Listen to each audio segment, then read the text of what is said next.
আজ বানাবো ছোলা মাখা। এর জন্য কিছুটা ছোলা নিয়ে সারা রাত ভিজিয়ে রেখেছি।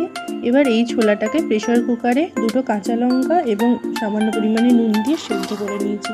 তার সাথে নিয়েছি শসা, টমেটো, লেবু এবং কাঁচা লঙ্কা।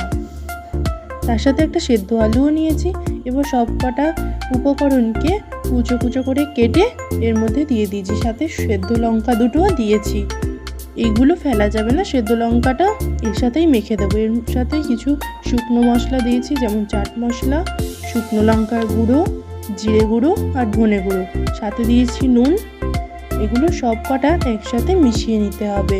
আমি ভালো করে মিশিয়ে নিয়েছি।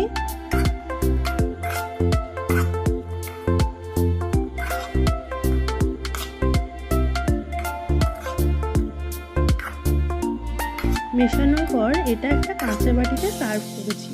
দেখো তো কেমন লাগছে, কমেন্টে আমায় জানাও কেমন।